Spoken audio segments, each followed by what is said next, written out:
munaasabadan oo ahayd mid ballaaran isla markaasina taageero loogu muujinayay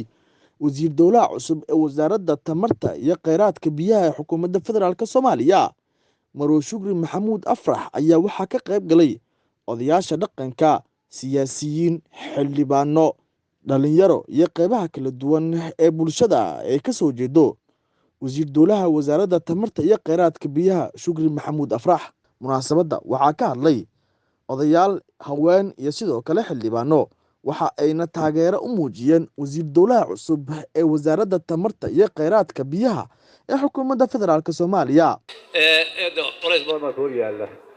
qoleyskaas garbahaada naga day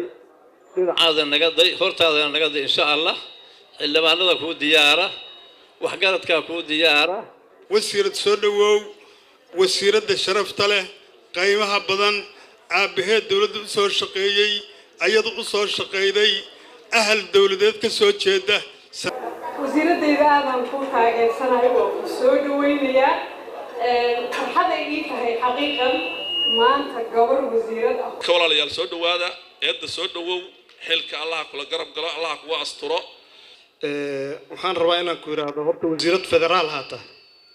kow shaqada koowaad waxaa laga rabaa inaad maqaamkaagii federaalnimada iyo matalaadda beesha aad ka soo dhalaasho oo horta shaqadaada ammaan ay ka timaado Soomaaliya oo dhan kadibna ayaad waxaad beeshaada hoosaad u soo noqonay ayaad matashaho wixii dawladda uga xiran iyo wixii ayaga aad uga baahan tahay intaba inaad u soo daadegto. Shukri Maxamuud Afrax wasiir dowlaha cusub ee wasaaradda tamarta iyo kheyraadka biyaha ee xukuumadda federaalk Soomaaliya ayaa bulshada kaga mahad celisay soo dhaweynta iyo taageerada ay u muujiyeen, iyada oo sheegtay in ay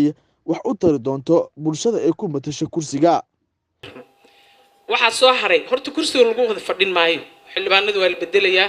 aniga waa la bedelayaa, Cabdullaahi waa la bedelay, xil wareejintii waa sameeyay cidda marka halka waxaan rabo qofka siyaasiga ahi ama golaha wasiirada ku jira waa bridge-ki isku xiraayay ama buundadii isku xiraysay shacabka iyo dawladda. haddaanan haysan marka kaalmadiina, haddaanan haysan inaad dawladda daacad u tihiin, maxaan dawladda idinkaga doonaa? waxba barateen, jaamiciin baa tihiin, gabdho iyo wiilal, dawladdiiba wax xiriira iyo contact ama lihin bay idinka ma lihin. maxaan dawladda u sheegnaa? waxaan rabaa in la idin arko, waxaan la rabaa in la idin maqlo. waxaan idin ballan qaadayaa aniga hal joog haddaan helo dudulan soo dhex dhigaa, hal cunug haddaan meel geyn karo